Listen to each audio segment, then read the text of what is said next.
Oke, ini dia komponen-komponennya yang saya gunakan untuk rakit PC pada edisi kali ini. Kita pertama-tama bahas dari PSU dulu ya. Ini saya menggunakan Aerocool Lux RGB 650M. Kenapa saya pilih ini? Ya karena saat itu sebenarnya udah lama juga belinya ya. Dan saat itu saya dikirim Ryzen 9 6700 XT 16GB. Jadi mau nggak mau saya harus beli PSU yang wattnya lumayan besar. Dan saya pengen yang RGB juga modular biar terlihat rapi gitu. Dan karena budgetnya juga terbatas, jadi saya pilihnya Aerocool Lux ini guys. Ini juga udah 80 bronze, harusnya udah lumayan efisien dan juga aman lah ya. Ini juga udah lumayan terkenal Aerocool. Dan aduan-aduan seperti konslet atau produk cacat lainnya juga nggak terlalu banyak dari Aerocool ini guys. Lalu selanjutnya ini Tim Elite Plus. Ini belinya juga udah lama. Pada saat itu lagi lumayan sering lah rakit PC dari AMD. Dan karena saya nggak punya PC saat itu, saya nggak punya RAM juga. Saya cuma dikirim prosesor sama motherboard. Jadi mau nggak mau saya beli RAM-nya sendiri untuk benchmarking. Dan saya harus beli yang at least 3200 MHz biar performanya itu optimal. Dan karena sekarang saya udah mau rakit PC, mau nggak mau jadi beli Tim Elite Plus lagi. Jadi totalnya 16 GB. Ya daripada nanti desainnya gado-gado, mending sekalian aja samain 3200 MHz juga nggak terlalu buruk performanya guys. Nggak harus yang 366 lah untuk saat ini gitu. Saya sebenarnya sih pengen tuker tambah juga, cuman nggak ada toko yang mau nerima tuker tambah. Sekalinya mau nerima dia nawar harganya itu sadis, jadi mendingan beli aja nih satu. Oke, selanjutnya untuk storage-nya saya menggunakan Midas Force. Ini juga kebetulan laptop saya itu rusak, jadi mau nggak mau isinya itu saya pretelin aja, mulai dari storage-nya sama RAM-nya. Dan itu juga salah satu penyebab saya dari PC, ini laptop rusak, mendingan sekalian aja rakit PC. Soalnya untuk portabilitas yang tinggi juga, kalau misalkan saya mau ngerjain sesuatu di luar rumah ya ada laptop kantor, jadi rakit PC aja gitu. Ini juga ada cooler dari PC Cooler GIX 4S. Nah ini backgroundnya saya beli ini juga cukup unik, jadi ini juga udah lama belinya. Ini barengan sama beli RAM. Jadi saya beli ini karena saat itu dikirimin Ryzen 9. Saya kaget gitu, yang dikirim itu nggak ada pendinginnya. Jadi saya mau nggak mau beli cooler. Dan belinya itu juga yang sesuai budget saat itu. Saat itu saya hanya anak kuliahan, jadi nggak ada duit. Mau nggak mau beli yang budget, tapi performanya harus yang terbaik gitu. Jadi taruhlah saya pilihnya yang heat pipes-nya banyak dan juga fan bawaannya itu udah lumayan kenceng. Gak usah beli lagi kan jadinya. Ya udah saya pilihlah aja GIX 4S ini. Dan ini juga lumayan unik. Dia bisa menjinakkan Ryzen 9 untuk bermain games. Pas itu saya testing menggunakan Resident Evil Village, itu selama 6 jam suhunya nggak pernah menyentuh 90 derajat ke atas guys. Ya buat kalian yang ruangannya atau kamarnya itu airflow-nya jelek, terus nggak ada ventilasi, nggak ada jendela, apalagi nggak ada pintu, ya kalau kayak gitu nggak usah macem-macem, pakai GIX 4S di Ryzen 9 guys. Dan ini dia bintang utamanya, si Ryzen 7 5700G. Yang pasti dia performa prosesornya itu udah bagus banget, 8 core, 16 threads, dan max boostnya hingga 4,6 GHz. Ini juga bisa di overclock ya guys. Untuk apunya sendiri juga udah lumayan bagus. Kalau misalkan kalian tanya, apunya itu setara apa? Saya bisa bilang itu apunya itu nggak jauh beda dengan laptop saya sebelumnya, si GT 1050M. Jadi kalau misalkan saya bermain games, performa gaming saya nggak akan terganggu. Malah ini meningkat, prosesornya itu lebih bagus. Jauh lebih bagus dibandingkan laptop saya sebelumnya. Dan kenapa saya pilihnya itu harus APU? Kenapa nggak Ryzen 3 sama RX sekian gitu, biar budgetnya masuk? Itu nggak bisa guys, karena kebetulan saya itu laptopnya rusak. Dan kalau misalkan kalian belum tahu, saya itu kerja sebagai programmer. Saya butuh prosesor yang cepat buat nge-compile codingan-codingan saya guys. Jadi saya kalau masalah GPU itu nggak terlalu fokus ke sana. Karena buat main game aja saya susah, jarang, paling main game itu buat ngekonten aja. Dan juga kebetulan saya penghasilannya lumayan, jadi saya ada rencana untuk 2 bulan atau 3 bulan mendatang bakalan beli, kalau nggak 6650 ya 6750. Nanti saya akan sesuaikan juga dengan kebutuhan saya. Kalau misalkan main game juga nggak enak, masa main game di laptop kantor gitu ya. Jadi mau nggak mau saya butuh barang pribadi. saya akhirnya pilih yang APU biar bisa cepet dipakai. Ya karena kembali lagi budgetnya adanya terbatas, jadi belinya sekalian yang APU dulu, nanti baru dilengkapi GPU di waktu mendatang. Ya jadi kalau kalian misalkan itu punya startup atau misalkan mau mulai dunia e-sport atau dunia YouTube, kalian bisa aja menggunakan 5000 series APU. Ya siapa tahu nanti bakalan sukses dan kalian bisa tambah GPU tanpa harus gonta-ganti komponen lagi. Karena kita kalau gonta-ganti nggak enak. Misalkan saya udah pakai Ryzen 3 terus dicampur sama RX 580, terus tiba-tiba pas udah ada budget saya harus ganti lagi gitu, masukin 6650, RX 580 saya mau dikemanain, kan jadi rugi gitu. Yang mendingan beli yang APU aja, nanti ditambah GPU dan seterusnya. Oke, kita langsung aja skip ke bagian rakit PC biar videonya nggak terlalu panjang. Oke, pertama-tama seperti biasa kita harus tes PSU-nya masih nyala atau enggak. Udah lebih dari 6 bulan nggak dinyalain, nggak dipakai juga.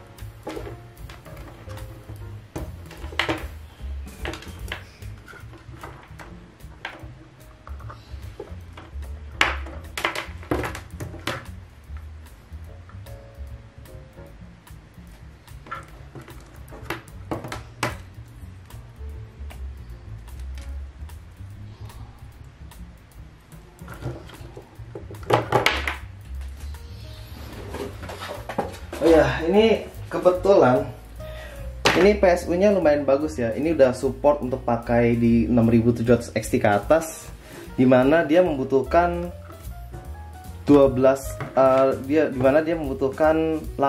plus 6 pin ya guys. Yang ini juga sama, dia bisa 8 pin atau 4 pin juga nih guys. Jadi udah fleksibel lah, udah enak.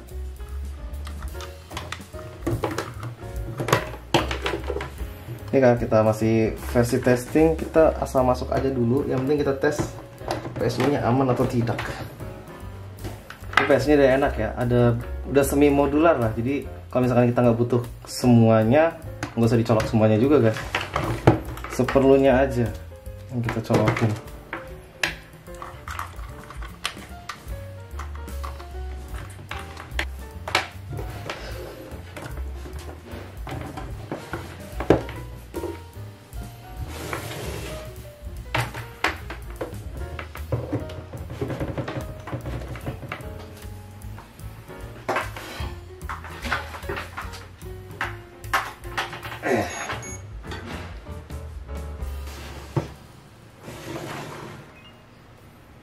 Nah, PSU-nya aman.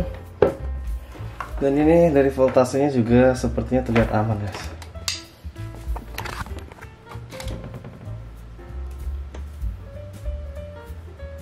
Nah, tidak ada yang kelap-kelip, tidak ada yang bunyi. Semuanya nyala dan semuanya aman, berarti PSU ini masih dalam keadaan sehat. Bisa kita lanjut proses perakitannya. Ini kita matikan dulu.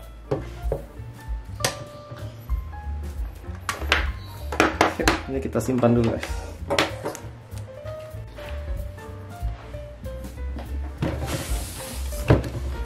Ini ada bintang utamanya ya.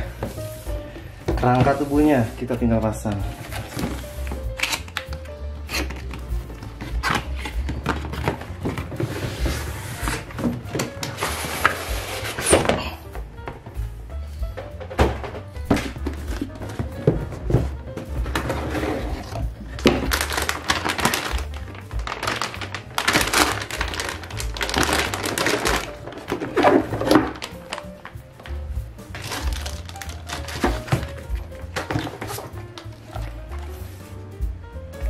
Seperti biasa ada guide-nya di sini atau manualnya, lalu di sini ada baut-baut.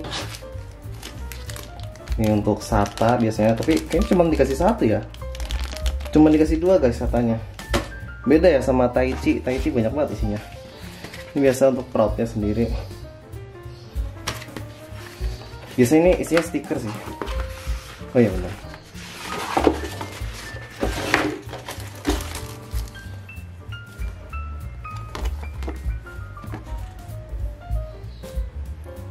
Ini stiker. Ini stikernya nggak akan saya pakai semua sih. Mungkin kalau kita mau giveaway, kita bakalan kasih juga nih stiker ke kalian. Kita juga nanti dekat ini di 20.000 subscribers akan ada giveaway guys. So stay tune terus. Nanti ada beberapa stiker di sini kita kasih. Bahkan bukan cuma stiker, ada beberapa komponen atau mungkin gaming peripherals yang baru ya. Kita juga akan giveaway kan kepada kalian guys. Apalagi kalau misalkan ada brand yang support untuk anniversary 20.000 subscriber kita, pasti hadiahnya lebih meriah lagi.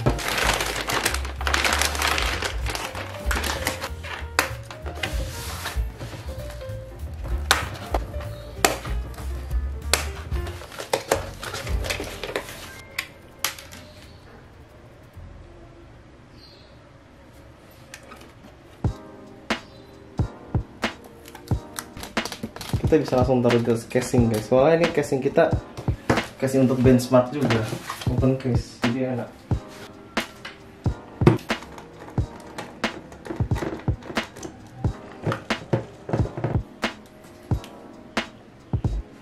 Ini kita passing dulu. Kalau lubangnya udah pas semua baru kita proses.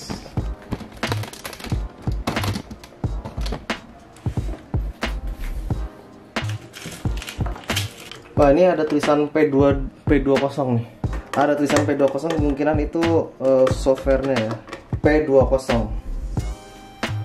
Kalau misalkan ini belum support sama Ryzen 5000, ya kita kemungkinan harus update BIOS dulu.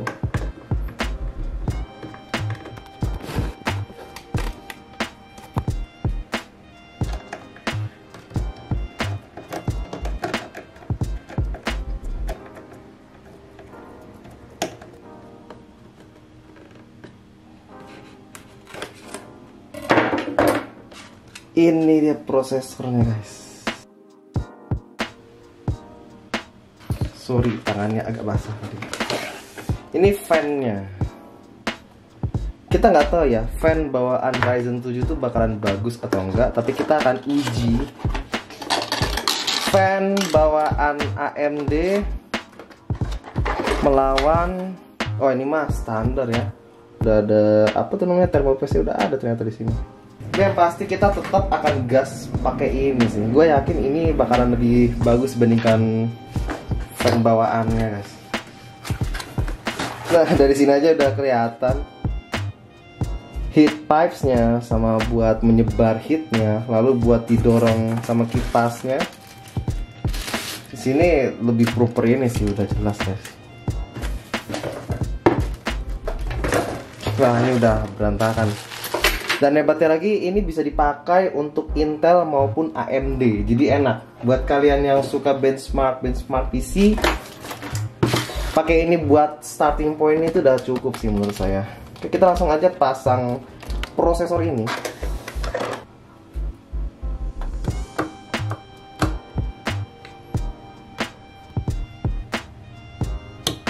Setelah itu kita akan pasang SSD dulu ya, karena ini SSD itu penting dan agak nyusahin cara masangnya. Kita akan pasang dari sini dulu, yang paling jauh dah ya, yang paling jauh dari prosesor. Nanti kita insya Allah beberapa bulan mendatang kita akan beli SSD baru guys. Kita kan makanya sekarang yang 500 GB dulu.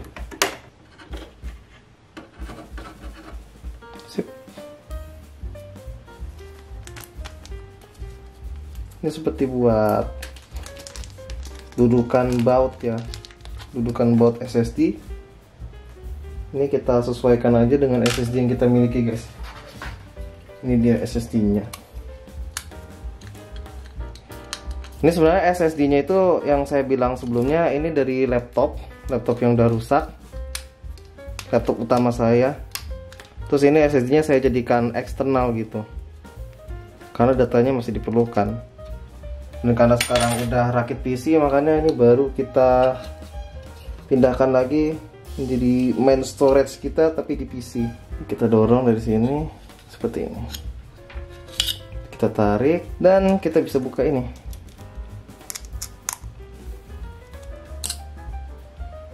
Setelah itu kita pasang ke motherboard. Pasang SSD itu mudah, mau di laptop maupun di motherboard. Cuma bedanya kalau di laptop emang agak sulit cara ngebuka laptopnya aja sih paling. Nah, dia makainya itu di sebelah sini guys, karena dia ini form factor 2280. Ya sebenarnya kalian nggak harus hafal juga sih kodenya apa. Yang penting pasin aja dudukan bautnya itu yang mana. Kita buka dulu lapisannya, buang aja. Baru kita tutup pakai yang ini tadi. Nah ini kita dapat kayak gini dua ya kalau nggak salah. Kita dapat dua, nggak ada cadangannya guys. Jadi kalau hilang ya hilang. Kita pakai bantuan ini kita colok ke sini. Nah ini pas nih.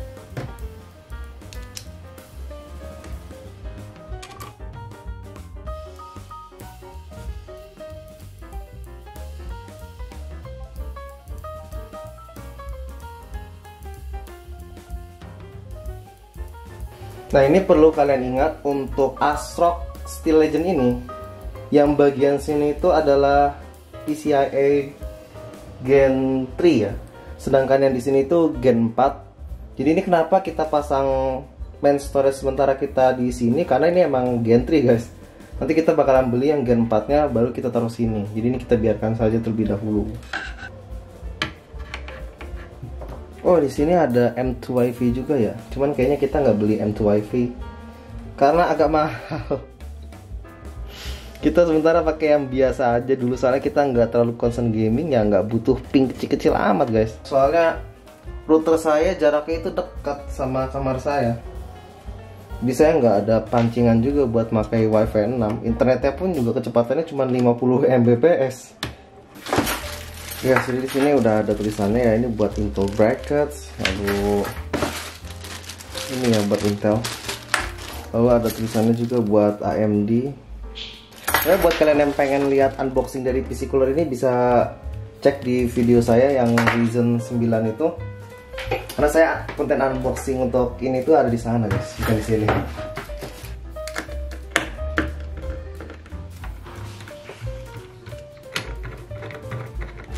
Sorry guys, berantakan.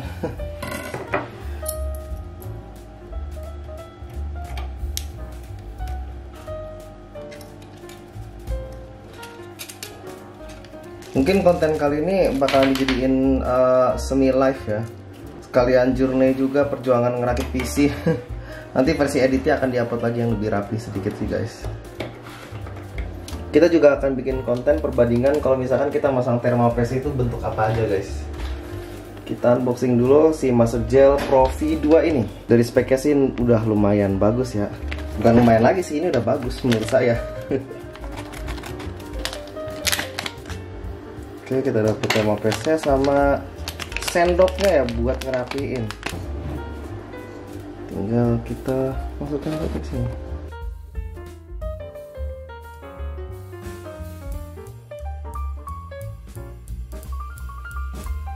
Oke, saya menemukan cara mudah untuk pemasangannya ya. Jadi ini kipasnya dilepas dulu, lalu ini kita pasang dulu di sini guys.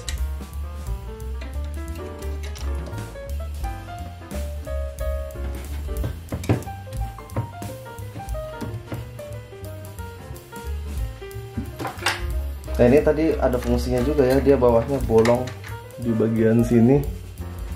Jadi nggak usah terlalu kencang dulu di satu sisi, pokoknya semuanya kita pastikan posisinya udah pas guys, biar nggak ada salah positionnya. Sumpah berat tuh.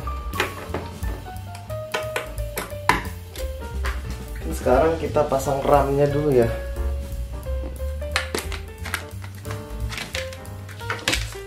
Dua keping dulu. Mungkin 3 bulan atau 4 bulan lagi baru jadi 4 keping guys. 32 GB mah cukup. Mau buat apa lagi 32 GB? Nah, biasanya dia kalau udah pas ininya nutup sendiri, jadi nggak usah kita tutup lagi guys, nggak usah kita giniin, dia bakal nutup sendiri kalau kita masukin posisinya udah bagus. 16 GB. GPU nanti mungkin 2 bulan lagi saya baru beli GPU guys. belakangan aja.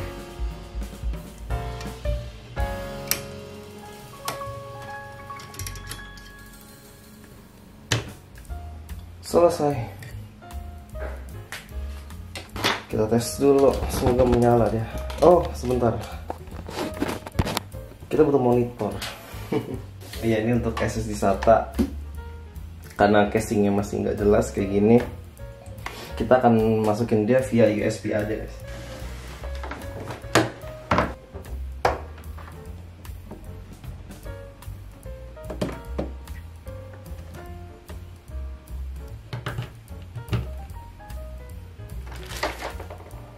Oh nice, ini udah dicolok semua dan sementara kita pakai TV dulu. Kita belum pakai monitor kita. Nanti kita coba ini udah bisa nyala atau enggak ya. Oke, ini motherboard udah nyala. Kayaknya everything looks normal in here.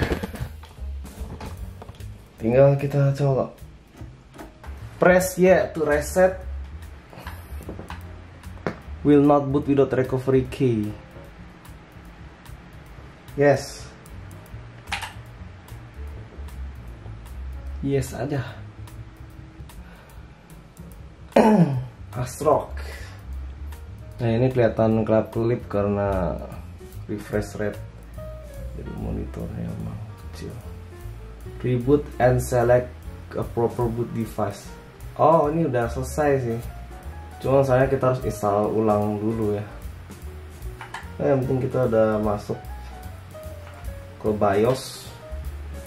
Kita belum bisa install Windows karena SSD kita belum nyampe yang Gen 4. Saya berubah pikiran nih. Jadi ini kan yang tadi kita install itu yang SSD Gen 3 nih. Itu rencananya cuma buat storage biasa. Terus yang SSD SATA 2,5 inci juga jadi storage biasa. Lalu di sini nanti kita akan order dari PN ya. Sekarang kita review SSD Gen 4 sebagai main processing kita ya. Nanti kita naruh software editing, game semuanya di situ. Ini agak menyeramkan. Tapi ya alhamdulillah ini motherboard yang saya beli udah versi update lah ya. Jadi bukan versi yang pertama. Kita nggak usah flash BIOS lagi, nggak usah update BIOS lagi, udah enak sih. Oke, kita stay tune terus. Kita lanjut esok hari. Jadi ini dia SSD-nya.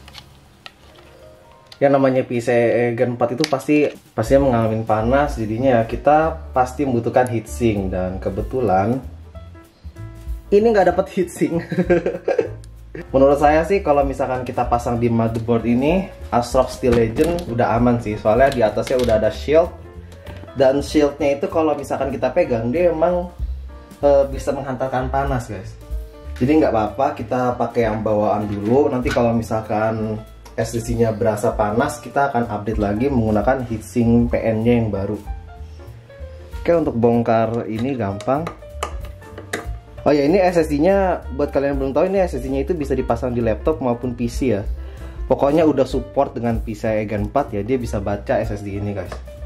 Kebetulan untuk motherboard ini yang support PCIe Gen 4 itu cuma yang di bagian sini, yang ini itu cuma support Gen 3. Jadi kita pasang di bagian sini guys. Ini dia SSD-nya, CS2140 M2 NVMe Solid State Drive. Cara pemasangannya mudah, tinggal masukin terus dorong. Kalau ada bunyi kayak tadi, ini biarkan aja kayak gini dulu. Kita tinggal pasang pakai baut, dan kebetulan di motherboard ASRock ini kita juga udah dapat bautnya guys.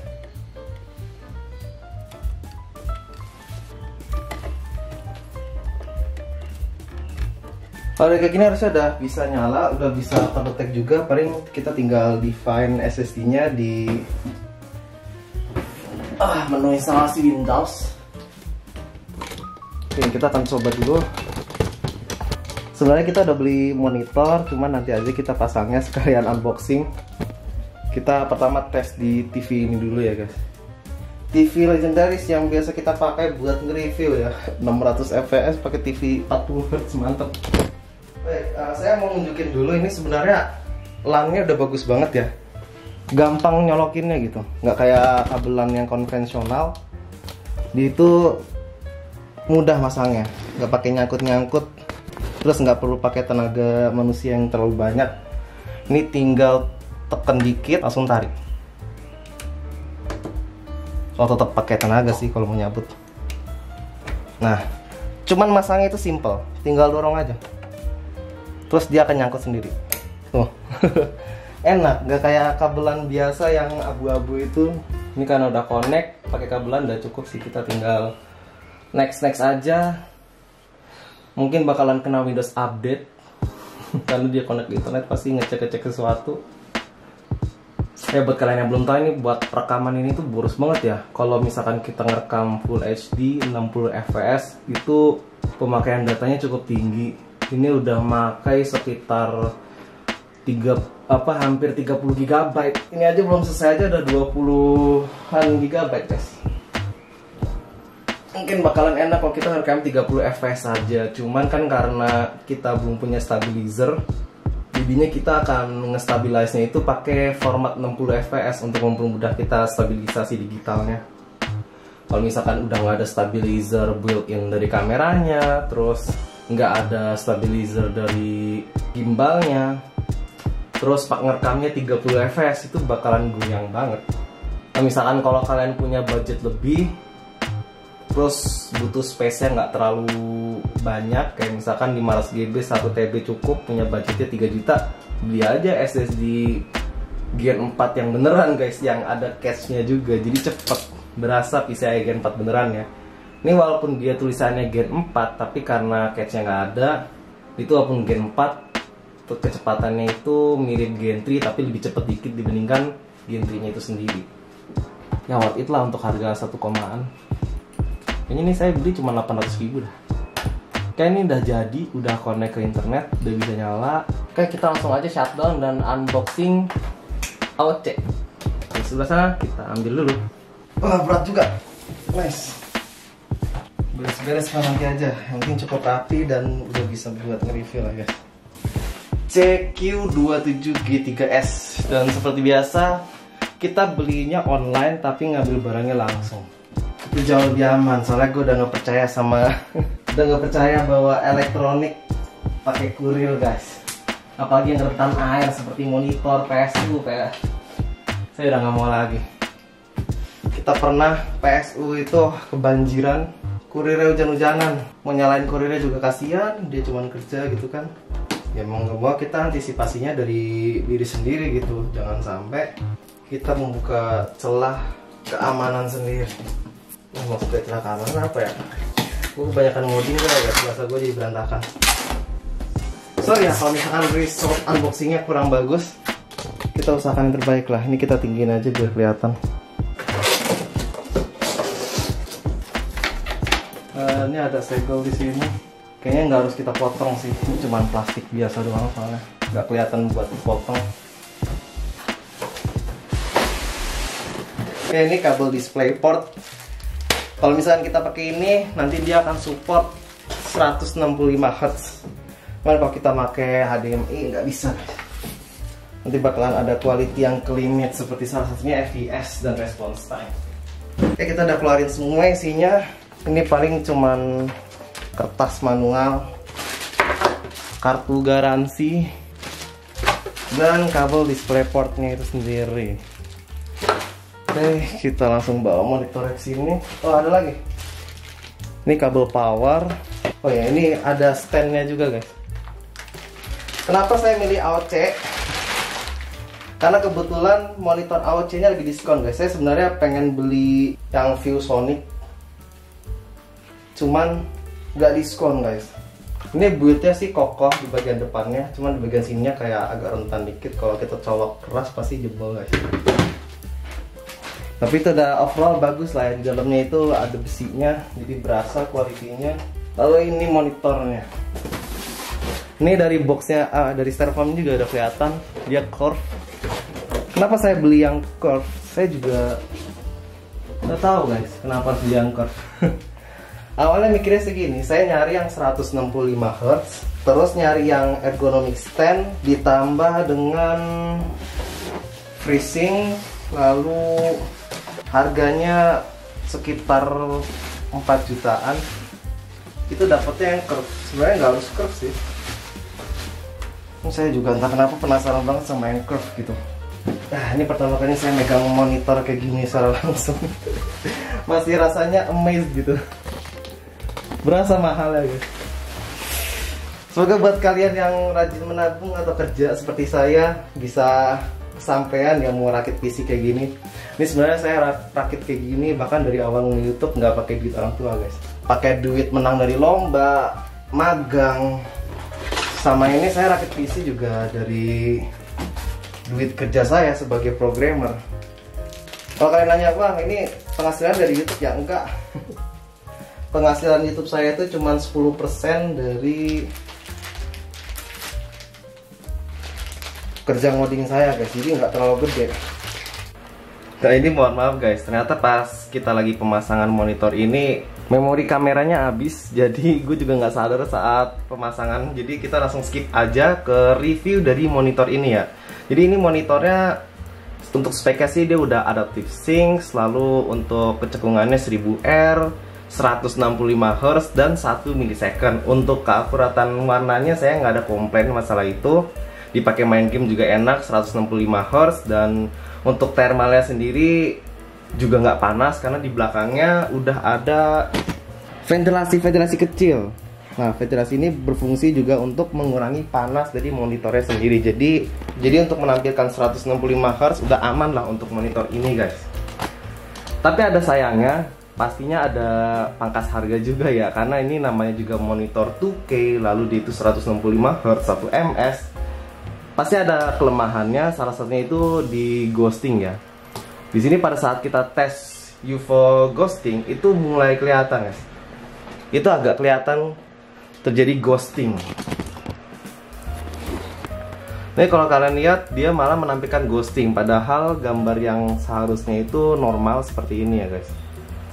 Tapi karena ada perubahan, jadi terlihat sedikit ghosting. Ini kita move secara manual ya. Set. Lumayan kelihatan.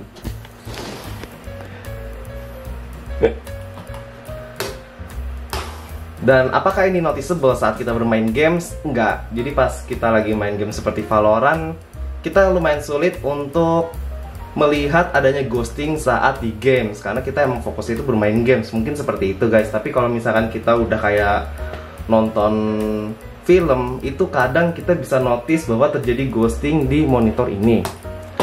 Dan untuk tes shuttering kayaknya ini udah aman-aman aja. Kita nggak melihat adanya shutter di sini. Ya ini wajar aja sih, nama juga monitor yang budgetnya itu fokus ke gaming, pastinya dia akan lebih memprioritaskan suatu hal yang dipakai untuk gaming dibandingkan untuk nonton film. Ya kembali lagi ke harga sih guys, buat kalian yang nggak mau monitornya begini ya pilih aja sekalian yang 10 jutaan ke atas. Pasti ada plus minusnya sih. Oke, ini kita udah selesai juga rakit PC-nya. Untuk bentukannya seperti ini. Sebenarnya kita mau, ini sebenarnya fan-nya RGB ya. Kita nanti beli satu fan lagi biar nanti depan belakang. Sebenarnya kita aslinya itu mau pakai casing. Ini casingnya itu yang mau kita pakai adalah Brufen C3. Udah 2 bulan saya nge-request ke GameMax-nya tapi belum ada sampai sekarang guys. Yang diimpor bukannya yang si WB ini, malah yang black yang ada. C1 yang black lagi. Jadi kita juga bingung ini bakalan beli casing ini atau enggak, karena emang langka banget. Buat kalian yang dapat info ada orang jual ini, boleh kontak-kontak lah, tapi harganya jangan terlalu jauh dari harga aslinya sih. Semoga kita bisa dapat casing ini segera sih, karena nggak enak juga kalau misalkan PC kita itu begitu berbulan-bulan, pastinya juga nggak aman guys. Apalagi saya punya kucing, takutnya nanti ditiban atau dicakar, kita nggak tahu bakalan gimana. Dan yang bikin gue tertarik dari casing ini, yang pertama dia itu warnanya putih sampai ke bagian bawah sini juga putih ya. Ini yang tulisan GameMax COC-nya, jadi bagus lah buat setup kita sekarang. Dan ini pilihan-pilihan warnanya dia juga sudah ARGB. Dan yang menarik selanjutnya adalah ini ya, COC Turbo Fan. Jadi nanti misalkan hubungan kita CPU-nya itu apu, itu pastinya akan sedikit panas kalau misalkan apunya jalan sama prosesornya jalan guys. Maka dari itu kalau misalnya kita pakai fitur COC ini pastinya bakalan bagus banget untuk performa PC kita. Apalagi kalau misalkan kita udah punya GPU, bakalan lebih adem lagi guys. Jadi nggak fokus ke satu processing unit aja gitu panasnya. Ini juga ada pengakuan di testingnya kalau misalkan pakai COC, ada perubahan suhu ya, mulai dari CPU-nya, mainboard-nya, dan lain-lain. Di sini ada data difference-nya juga. Nanti kita akan tes apakah ini data itu benar atau enggak guys. Karena pasti namanya beda kasus, beda rig, pastinya outputnya beda juga guys. Mau suhunya berapa. Lagi pula ini juga pakainya Intel. Nanti kita akan coba, karena kita sehubungan menggunakan AMD, nanti kita testing platformnya pasti di AMD. Nah, untuk form factornya sendiri itu udah lengkap dari ITX hingga EATX. Jadi kita udah aman lah kalau mau pakai casing ini. Dan harusnya sih dalamnya putih semua kayak gini guys. Jadi bagus, nggak luarnya doang putih, dalamnya hitam. Itu sayang sih kalau kayak gitu. Berikut adalah spesifikasi utama dari rakitan PC 10 jutaan ini. Buat kalian yang pengen lihat spek lengkap dan link pembelian ada di deskripsi. Perlu dicatat pada pengujian video kali ini masih menggunakan setting bawaan, di mana RAM yang digunakan sebagai penunjang APU masih default yaitu 512 MB. Nanti di next video kita akan coba uji performa dengan penggunaan memori hingga 4 GB. Selanjutnya pada pengujian pertama kita menggunakan Cinebench R23. Di sini didapatkan bahwa performa prosesor sudah cukup stabil dengan menggunakan CPU cooler GIX 4S. Skor pada 5700G ini sudah terbilang sangat besar karena jika skor R23 multicore di atas 10.000 pastinya termasuk powerful prosesor untuk digunakan di tahun 2022 hingga 2023 mendatang. Untuk list perbandingan dan rankingnya kalian bisa cek di website CPU Monkey. Selanjutnya pada 3D Mark, skor yang didapatkan standar lah ya. Ini sudah cukup digunakan untuk bermain games dengan FPS di atas 60 pada resolusi HD dan Full HD di game yang tidak terlalu makan GPU seperti Valorant. Berikut adalah pengujian performa saat broadcast live streaming dan tanpa live streaming, menggunakan beberapa game seperti Resident Evil Village, Valorant, Enlisted, Dead by Daylight, dan Apex Legends. Di pojok kanan bawah kalian bisa melihat itu adalah angka pengurangan performa saat kita menggunakan PC ini untuk live streaming tanpa menggunakan device kedua untuk encode dan screen capture. Dan kalau misalkan kita hitung rata-rata, ini terjadi pengurangan sekitar 20%. Tentunya jika kalian ingin live, akan lebih baik jika menggunakan encoder eksternal agar performa yang termakan di bawah 5%. Untuk kesimpulannya, Ryzen 7 5700G ini sangat worth it dan cocok digunakan buat kalian yang memiliki produktivitas tinggi dengan budget 10 jutaan dan ingin upgrade di jangka waktu yang dekat. Dengan performa Ryzen 7 5000 series, tentunya kalian sudah tidak perlu khawatir lagi untuk digunakan multitasking dan edit video. Dibarengi dengan APU yang cukup powerful, kalian sudah bisa menikmati hiburan bermain games AAA, bahkan bisa juga digunakan untuk live streaming. Buat kalian yang ingin bertanya atau memberikan saran konten kedepannya, langsung aja komentar di bawah ini atau langsung aja bergabung ke Discord dan Telegram grup Expertspedia. Dukung kami dengan like, share, dan subscribe. See you next time.